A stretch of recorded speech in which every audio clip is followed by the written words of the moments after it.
మా latest videos కోసం మా ఈ తెలుగు న్యూస్ ఛానల్ సబ్స్క్రైబ్ చేసి గంట సింబల్ యాక్టివేట్ చేసుకోండి. ఈరోజే అతిపెద్ద మాఘ పౌర్ణమి 144 సంవత్సరాల తర్వాత వస్తుంది. ఈరోజు రాత్రి 11 లోపు గ్యాస్ స్టవ్ కింద ఇది ఒక్కటి పెట్టండి చాలు. రాత్రికి రాత్రే ధనవంతులుగా మారిపోతారు. ధనం దూసుకు వస్తుంది. మీ జన్మ ధన్యమైపోతుంది. కూటికి లేని వారు కూడా కోట్లకు పడగలెత్తుతారు. ఈ పౌర్ణమి అనేది చాలా పెద్ద పర్వదినం. ఈ పర్వదినాన ఎవరైతే రాత్రి 11 గంటలలోపు గ్యాస్ స్టవ్ కింద ఇది ఒక్కటి పెడతారో వారి జీవితం అనేది ఒక అద్భుతంగా మారిపోతుంది. వారి జీవితంలో ఇది వరకు ఏ కష్టాలు, బాధలు, అప్పుల సమస్యలు అనుభవించి ఉన్నారో, డబ్బు పరంగా ఎలాంటి సమస్యలు ఎదుర్కొంటున్నారో వాటి నుండి కూడా తప్పకుండా విముక్తిని పొందుతారు. లక్ష్మీదేవి అనుగ్రహం తప్పక లభిస్తుంది. గ్యాస్ స్టవ్ అనేది లక్ష్మీదేవితో సమానం. గ్యాస్ స్టవ్ ప్రతి ఒక్కరి ఇంట్లో ఉంటుంది. పూర్వకాలంలో అయితే గ్యాస్ స్టవ్ కాకుండా కట్టెల పొయ్యిలు ఉండేవి. కానీ ఇప్పుడు ఉన్న రోజుల్లో కట్టెల పొయ్యిలను హ్యాండిల్ చేయడం చాలా కష్టం. మారుతున్న జీవనశైలికి అనుగుణంగా మనం కూడా మారాలి. కాబట్టి ఈ రోజుల్లో ప్రతి ఒక్కరూ కూడా గ్యాస్ పొయ్యిని వాడుతూ ఉన్నారు. అటు కట్టెల పొయ్యి అయినా ఇటు గ్యాస్ పొయ్యి అయినా రెండూ కూడా లక్ష్మీదేవి స్వరూపాలే. కాలంలో కట్టెల పొయ్యి వాడినప్పటికీ అందంగా ఆ పొయ్యిని ఆవు పేడతో అలంకరించి ముగ్గు పిండితో బొట్లు పెట్టి అలంకరించుకునేవారు. అలా నిండుగా అలంకరించి ఆ తర్వాత పూజించి అప్పుడు వంటను ప్రారంభించేవారు. అందుకే వారు చేసే వంటలు రుచిగా మహా అద్భుతంగా ఉండేవి. కానీ ఈ కాలంలో ఎవ్వరూ కట్టెల పొయ్యిని, మట్టి పొయ్యిని వాడట్లేదు. గ్యాస్ పొయ్యిని వాడుతూ ఉన్నారు. చాలామంది ఈ గ్యాస్ పొయ్యిని కూడా వంట చేసే ముందు అలంకరించి పూజిస్తూ ఉన్నారు. ఇది చాలా మంచి పద్ధతి. అలా గ్యాస్ స్టవ్ను పవిత్రంగా పూజిస్తే లక్ష్మీదేవి అనుగ్రహం లభిస్తుంది. ఎందుకంటే గ్యాస్ పొయ్యి అనేది లక్ష్మీదేవి స్వరూపం. అయితే ఈ గ్యాస్ పొయ్యి కింద ఈ పౌర్ణమి రోజున ఇది ఒక్కటి పెడితే చాలు, జాతకంలో ఉండే అన్ని రకాల దోషాలు పోతాయి. అంతేకాదు పూర్వజన్మలో తెలిసి తెలియక చేసిన పాపాలు పోతాయి. కష్టాల నుండి విముక్తిని పొందుతారు. మీ జీవితం ఆనందకరంగా మారిపోతుంది. సకల ఐశ్వర్యాలు సిద్ధిస్తాయి. జాతక దోషాలు పోతాయి. ఎలాంటి బాధలు ఉండవు. రాత్రికి రాత్రే ధనవంతులుగా మారిపోతారు.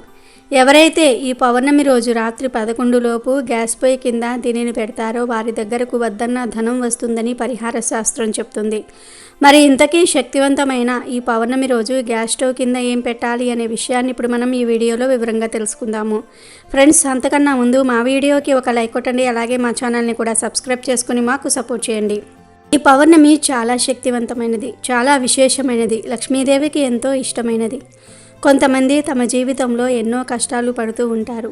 ముఖ్యంగా ధనం విషయంలో ఎన్నో సమస్యలు వస్తూ ఉంటాయి. ధనం లేకపోతే ఎవరికైనా సరే మనశ్శాంతి అనేది ఉండదు. ఇంట్లో గొడవలు వస్తాయి. భార్యాభర్తల మధ్య గొడవలు వస్తూ ఉంటాయి. చిరాకుగా ఉంటుంది. ధనం చేతిలో ఉంటే ఎంత పెద్ద సమస్య అయినా చిన్నగా కనిపిస్తుంది. అందుకే ప్రతి మనిషికి ధనం అవసరం. ధనం కోసం మనిషి అందుకే ఎలాంటి పనులను అయినా సరే చేయడానికి సిద్ధపడుతూ ఉంటాడు. ఆ ధనం నిండుగా ఉండాలంటే ఖచ్చితంగా శ్రీ మహాలక్ష్మీదేవి అనుగ్రహం కావాలి. ఈ అమ్మవారి అనుగ్రహంతో మీకు ధనం కలిసి రావాలంటే ఈ పౌర్ణమి రోజు రాత్రి 11 లోపు ఈ పరిహారం చేయమని శాస్త్రాలు చెప్తూ ఉన్నాయి. అసలు ఏం చేయాలి అంటే ఏమీ లేదు. ఈరోజు ముందుగా మీరు కాళ్ళు చేతులు కడుక్కొని ఒక ప్లేట్ను తీసుకోండి. స్టీల్ ప్లేటు, గాజు ప్లేటు, రాగి ప్లేటు, ఇత్తడి ప్లేటు, ఇలా ఏ ప్లేట్ను అయినా సరే తీసుకోవచ్చు. తీసుకొని ఆ ప్లేట్లో ముందుగా 4 ఎండుమిరపకాయలు వేయండి. ఎండుమిరపకాయలు అంటే లక్ష్మీదేవికి చాలా ఇష్టం. ఎండుమిరపకాయలతో చేసే పరిహారమైన ఇట్టే మంచి శుభ ఫలితాలను తెచ్చిపెడుతుంది. మిరపకాయలు ఇంట్లో ఉండే సమస్యలను, ఆర్థిక సమస్యలను, బాధలను, కష్టాలను, దోషాలను తొలగిస్తుంది. మిరపకాయలను ఎక్కడ పెడితే అక్కడకు దరిద్ర దేవత వచ్చి ఆ మిరపకాయలను, కారాన్ని తాను తీసుకొని ఆ ఇంట్లోని వారికి ఎటువంటి హాని చేయకుండా వెళ్ళిపోతుంది. ఎండుమిరపకాయలు దరిద్ర దేవతను బయటికి వెళ్ళేలాగా చేస్తాయి. లక్ష్మీదేవిని ఆకర్షిస్తాయి కనుక ఈ పౌర్ణమి రోజు ఎండుమిరపకాయలను 4 తీసుకుని ఒక ప్లేట్లో వేయండి. అలా ఎండుమిరపకాయలు వేసిన తర్వాత అందులో ఏదైనా తెల్లని పుష్పాన్ని కూడా పెట్టండి. అంటే తెల్ల గులాబీ, తెల్లని మల్లె పువ్వు కానీ, లేదా తెల్లని మందార పువ్వును కానీ, తెల్లని ఉమ్మెత్త పువ్వును కానీ పెట్టండి. ఇలా ఏదో ఒక పువ్వును పెట్టిన తర్వాత అందులో ఒక తులసి దళాల్ని కూడా ఉంచండి. ఎందుకంటే తులసి లక్ష్మీ స్వరూపం. ఈ పౌర్ణమి రోజు తులసి చెట్టుకు అత్యంత శక్తులు వస్తాయి. ఈరోజు తులసి ఆకులతో లక్ష్మీనారాయణులను పూజించినా లేదా తులసి ఆకులతో ఏ పరిహారం చేసినా అద్భుతమైన ఫలితం వస్తుంది. కనుక తులసి దళాన్ని ప్లేట్లో వేసి ఆ పైన ₹1 కాయిన్ను పెట్టండి. ఆ తర్వాత ఈ ప్లేట్ను మీ చేతిలో పట్టుకుని ఒక్కసారి ఇల్లంతా తిరిగేయండి.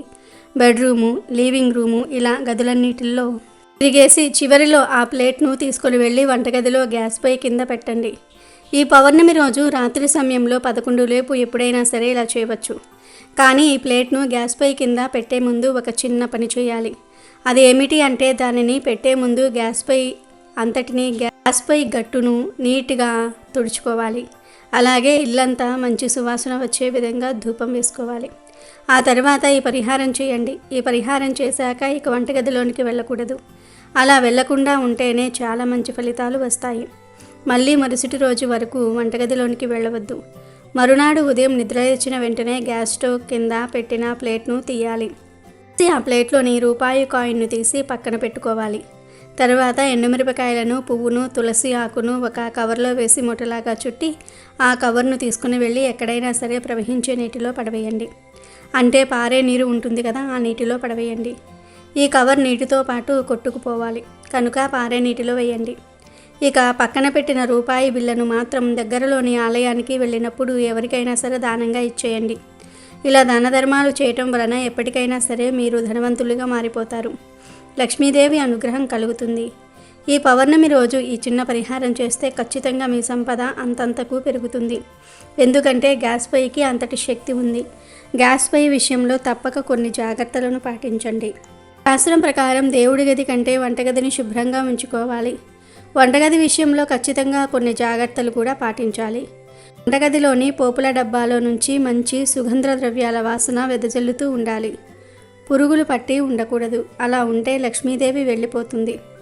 అదేవిధంగా వంటగదిలో గ్యాస్ స్టవ్ వెనుక వైపు గోడ జిడ్డుగా అపరిశుభ్రంగా ఉండరాదు. అపరిశుభ్రంగా ఉంటే దరిద్ర దేవత అనుగ్రహం కలిగి దరిద్రం పడుతుంది. వంటగదిలో గ్యాస్ స్టవ్ పెట్టిన నలుమూలల దుమ్ము, ధూళి, బూజు ఉండరాదు. అలాగే బొద్దింకలు, చిన్న చిన్న కీటకాలు, ఎలుకలు వంటగదిలో కనిపించకూడదు. వంటగదిలో ఉండే మసిగుడ్డ జిడ్డు పట్టి అపరిశుభ్రంగా ఉండరాదు. రోజు ఉతికి శుభ్రం చేసుకోవాలి. మసిగుడ్డ అపరిశుభ్రంగా ఉంటే భార్యాభర్తల మధ్య ఎప్పుడూ గొడవలు జరుగుతూ ఉంటాయి. ఎంగిలి పాత్రలను సాయంత్రం చీకటి పడేలోపే కడిగేసుకోవాలి. ఉదయం వరకు అలాగే ఉంచరాదు. ఇలా ఎంగిలి పాత్రలు ఉదయం వరకు ఉంటే దరిద్ర దేవత ఇంటిలోనే తిష్టవేస్తుంది. ముఖ్యంగా వంటగదిలో గ్యాస్ పైన చాలా శుభ్రంగా ఉంచుకోవాలి. స్త్రీలకు ఉండకూడని అలవాటు ఏమిటి అంటే వంటగదిని క్లీన్గా ఉంచకపోవటం. స్త్రీలు వంట చేసేటప్పుడు పొయ్యి మీద ఎప్పుడూ కూడా ఎంగిలి పాత్రలను అలానే వదిలేసి వంట చేయకూడదు. చాలామంది ఆహారం లేనప్పటికీ కూడా ఖాళీ పాత్రలను అలాగే గ్యాస్ స్టవ్ మీద వదిలేస్తూ ఉంటారు. రాత్రి సమయంలో కూడా ఖాళీ అయిపోయిన ఆహార పాత్రలను గ్యాస్ స్టవ్ మీద లేదా వంటగదిలోనే అలా వదిలేస్తూ ఉంటారు. అలాంటి తప్పును ఆడవారు ఎప్పటికీ కూడా చేయకండి. రాత్రి సమయంలో ఎంగిలి పాత్రలను గ్యాస్ స్టవ్ మీద కానీ, షింకులో కానీ, వంటగదిలో కానీ అలానే వదిలివేయండి. ఆ పాత్రలను తిన్న తర్వాత వెంటనే శుభ్రం చేసుకోవడం చాలా చాలా మంచిది. లేదంటే లక్ష్మీదేవి మీ ఇంట్లో నిలవదు. ఇంత పవిత్రమైన గ్యాస్ స్టవ్ కింద మీరు కూడా పౌర్ణమి రోజు దీనిని పెట్టండి. రాత్రికి రాత్రే సమస్యలను తొలగించుకొని లక్ష్మీ అనుగ్రహంతో ఐశ్వర్యాన్ని పొంది ఆనందంగా జీవించండి. అమావాస్య మరియు పౌర్ణమి ఇద్దరూ అక్కా చెల్లెళ్ళ ఈ కథను వింటే చాలు మీ దశ తిరిగిపోతుంది. మీకు ఉండే కష్టాలన్నీ పోతాయి. మీ దశ తిరిగిపోతుంది. పేదరికం మీ దరి చేరదు. మీ జీవితం అద్భుతంగా మారిపోతుంది. ఈ కథను వినటం వలన శివయ్య అనుగ్రహం కలుగుతుంది. సకల ఐశ్వర్యాలు సిద్ధిస్తాయి. పట్టిందల్లా బంగారం అవుతుంది. రాజయోగం పడుతుంది. మీరు ఎప్పటి నుండో అనుభవిస్తున్న కష్టాలు మొత్తం పోతాయి. ఎంతో అదృష్టం ఉంటే తప్ప ఈ వీడియోను చూడలేరు. ఒక రాజ్యంలో ఒక రాజు ఒక రాణి ఉండేవారు. ఆయనకు 2 కుమార్తెలు 2 కుమారులు ఉన్నారు. ఒక కుమార్తె పేరు అమావాస్య, మరొక కుమార్తె పేరు పౌర్ణమి. పౌర్ణమి చాలా భక్తి కలిగి ఉండేది. ఎప్పుడూ కూడా గోవులకు సేవలను చేస్తూ ఉండేది. తానే అన్ని పనులను చేసేది. అమావాస్య మాత్రం ఎప్పుడూ కూడా ఏ పూజలు చేయడానికి ఆసక్తి చూపించేది కాదు.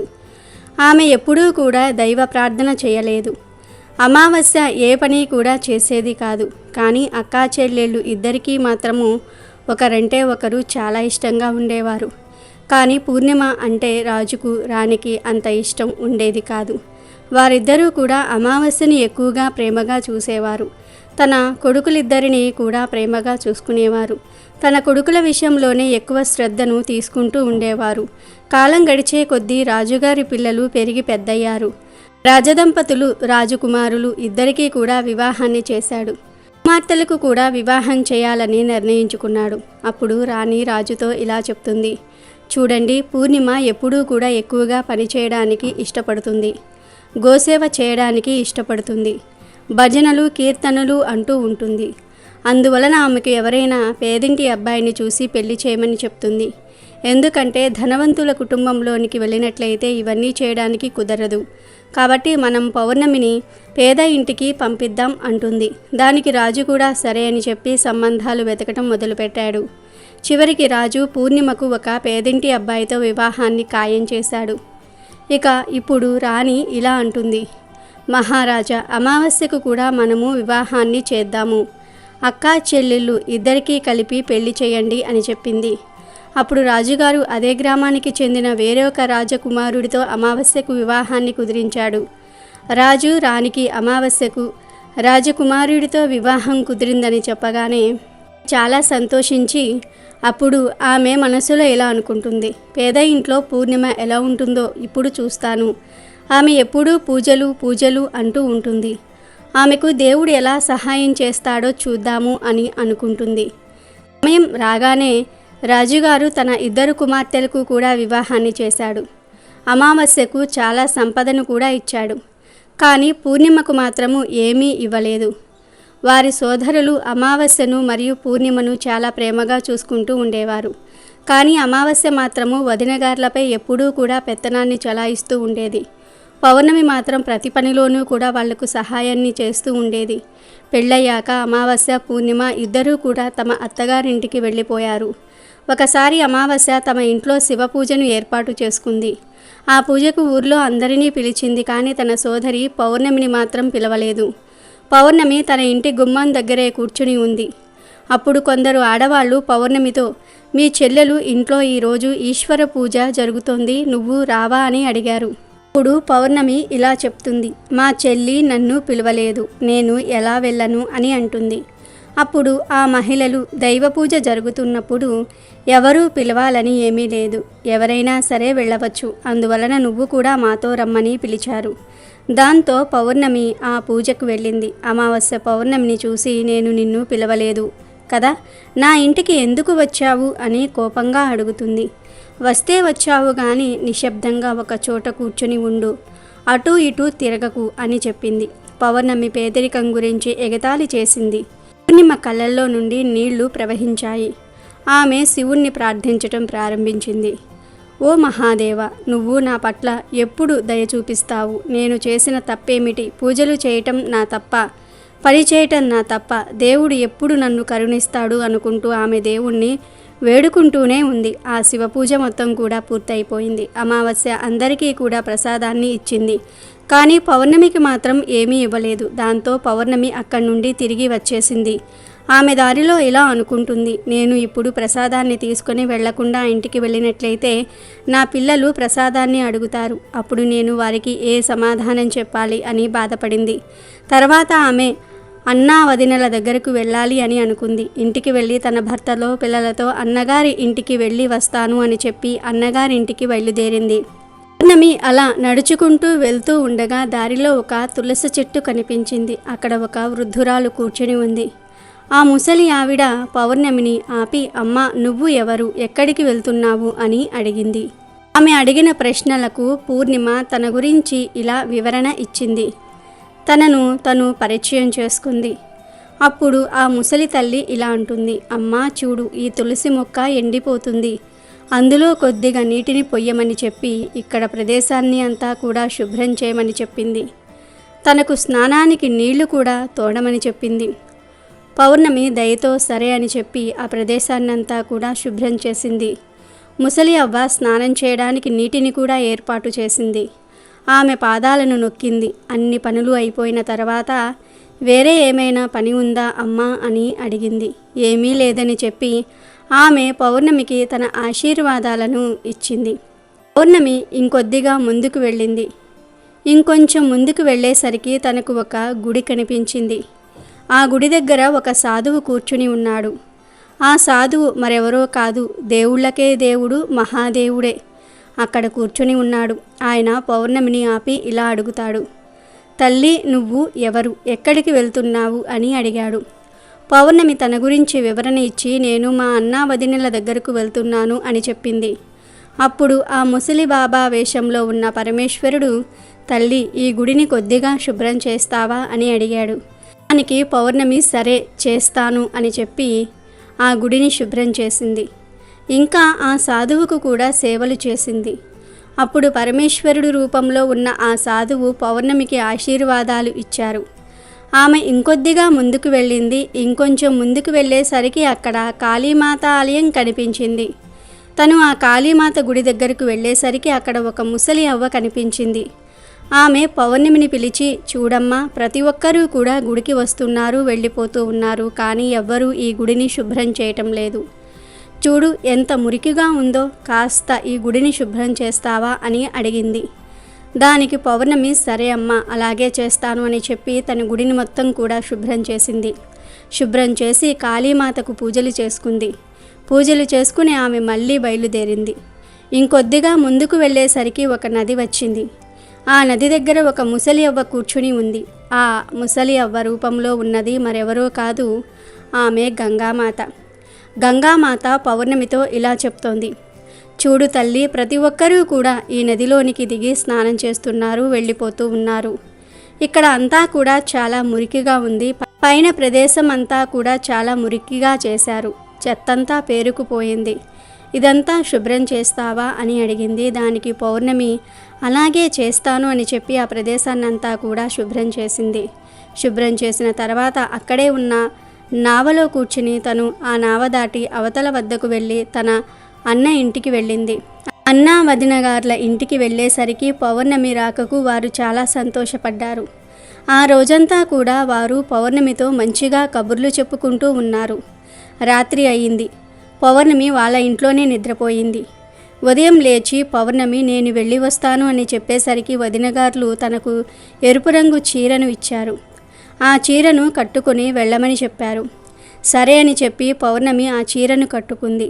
అక్కడ నుండి బయలుదేరుతూ ఉంటే వదినగారులిద్దరూ కూడా ఒక సంచిని తనకు ఇచ్చారు. ఆ సంచిని తీసుకొని వెళ్ళమని చెప్పారు. ఆమె సంచిని తీసుకొని బయలుదేరింది.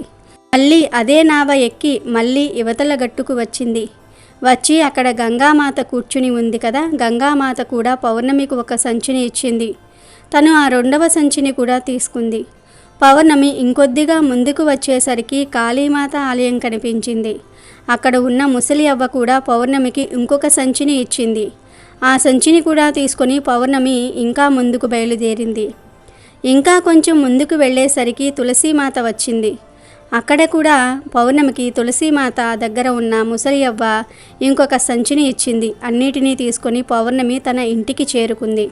ఇంటికి చేరుకున్న తర్వాత తను అన్నా వదినలు ఇచ్చిన సంచిని ముందుగా విప్పింది. దానిలో మిఠాయిలు ఉన్నాయి, ఇంకా కొత్త బట్టలు ఉన్నాయి. వాటిని తీసి మిఠాయిలను తన పిల్లలకు ఇచ్చింది. కొత్త బట్టలను తన పిల్లలకు ఇచ్చింది. తర్వాత గంగామాత ఇచ్చిన సంచిని తెరిచింది. ఆ సంచి నిండా కూడా బంగారంతో నిండి ఉంది. అది చూసి పౌర్ణమి చాలా ఆశ్చర్యపోయింది. తర్వాత ఆమె కాళీమాత దగ్గర ఉన్న అవ్వ ఇచ్చిన సంచిని తెరిచేసరికి అది కూడా ధనధాన్యాలతో నిండి ఉంది. తర్వాత పరమేశ్వరుడు ఇచ్చిన సంచిని, తులసిమాత ఇచ్చిన సంచిని తీసేసరికి వాటన్నిటి నిండా కూడా ధనధాన్యాలు ఉన్నాయి. పౌర్ణమి చాలా సంతోషపడింది. తన పేదరికం పోయిందని ఎంతో ఆనందించింది. ఇప్పుడు తన ఇంట్లో ఎటువంటి లోటు కూడా లేదు. తను చాలా సంతోషంగా జీవిస్తుంది. కొన్ని రోజులు గడిచిన తర్వాత పౌర్ణమి ఇంట్లో శివపూజను ఏర్పాటు చేసుకోవాలి అని అనుకుంది. అనుకున్నదే తడవుగా తను శివపూజను ఏర్పాటు చేసుకుంది. ఏర్పాటు చేసుకుని అమావాస్యను కూడా తన ఇంటికి పిలిచింది.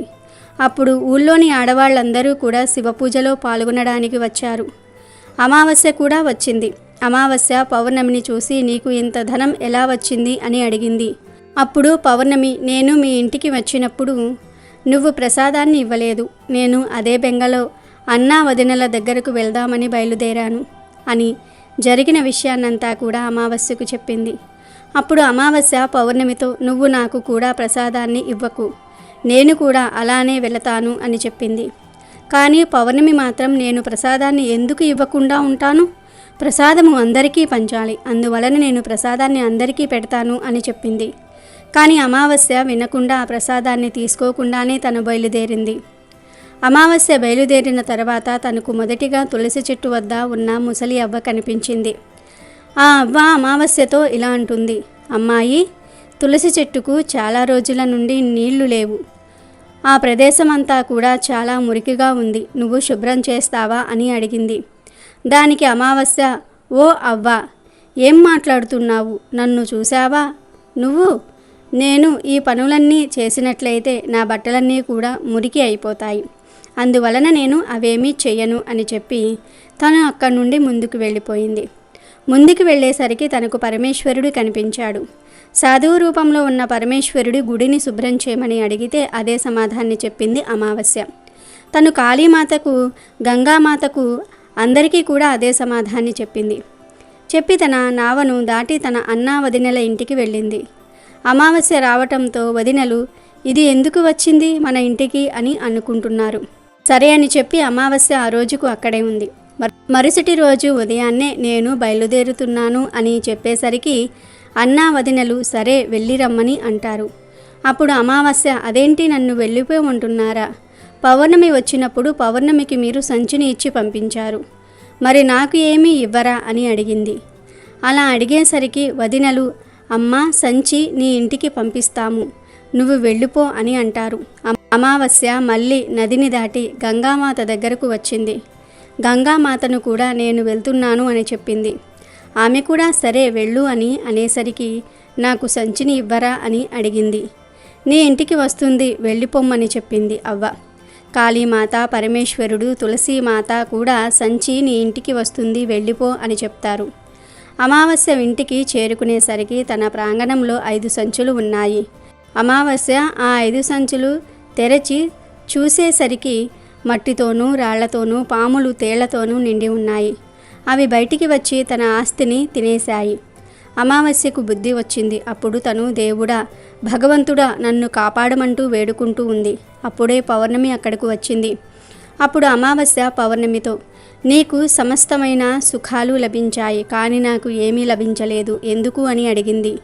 దానికి పౌర్ణమి, నేను అందరితో చాలా మంచిగా ప్రవర్తించాను, ఇంకా అన్నా వదినలకు నేను ఎప్పుడూ కూడా సహాయాన్ని చేస్తూనే ఉన్నా, నువ్వు వదినలకు ఎప్పుడూ ఎటువంటి సహాయాన్ని చేయలేదు, నీకు వదినలు ఎందుకు సహాయం చేస్తారు అని అడిగింది. పైగా నువ్వు దారిలో కనబడిన అవ్వలకు, సాధువుకు ఎవ్వరికీ కూడా విలువను ఇవ్వలేదు, వారు చెప్పిన ఏ మాటను కూడా నువ్వు వినలేదు, అందువలనే భగవంతుడు నీకు ఏమీ ఇవ్వలేదు అని అంటుంది. అప్పుడు అమావాస్య పౌర్ణమిని క్షమించమని అడిగింది. ఇదంతా కూడా తెలిసి తెలియకుండానే జరిగిపోయింది అని చెప్పింది. నేను కూడా భగవంతుణ్ణి ప్రార్థించి వీటన్నిటినీ పొందుతాను అని చెప్పింది. అప్పుడు పూర్ణిమ ఇలా అంటుంది, చెల్లి, నువ్వు ఎప్పుడూ కూడా ఈ 3 సూత్రాలను గుర్తుపెట్టుకో. ఈ సూత్రము అందరిపైన కూడా దయ కలిగి ఉండాలి. ప్రతిరోజు కూడా 108 సార్లు ఓం నమఃశివాయ అనే మంత్రాన్ని జపిస్తూనే ఉండు. 3వ సూత్రంగా ఎప్పుడూ ఎవరినీ కూడా బాధ పెట్టకూడదు, మంచి కర్మలనే చేస్తూ ఉండాలి. ఈ 3 సూత్రాలను ఎప్పుడూ కూడా పాటిస్తూ ఉండాలి. వాటిని ఎప్పుడూ కూడా మనసులో ఉంచుకోవాలి. నేను మంచి మనస్సుతో భగవంతుణ్ణి ప్రార్థించాను, అందరికీ కూడా సహాయాన్ని చేశాను, అందరి పనులను చేశాను, అందువలనే నాకు అన్నీ లభించాయి. నీ దగ్గర ఏమున్నాయో అవన్నీ కూడా పోగొట్టుకున్నావు అని అంది. అప్పుడు అమావాస్య బుద్ధి తెచ్చుకొని ఇంటికి వెళ్ళింది. అప్పటి నుండి ఇంట్లో పూజలు చేయటం ప్రారంభించింది. రోజు పరమేశ్వరుని క్షమాపణ అడగటం మొదలుపెట్టింది. కాబట్టి ఎప్పుడూ కూడా మంచి కర్మలను చేయాలి అనే విషయాన్ని ఈ కథ ద్వారా గ్రహించాలి. అమెజాన్లో బెస్ట్ డిస్కౌంట్స్ కోసం వీడియో డిస్క్రిప్షన్లో లింకు ఉంది, చూడండి. అలాగే మా టెలిగ్రామ్ ఛానల్ సబ్స్క్రైబ్ చేసుకోండి.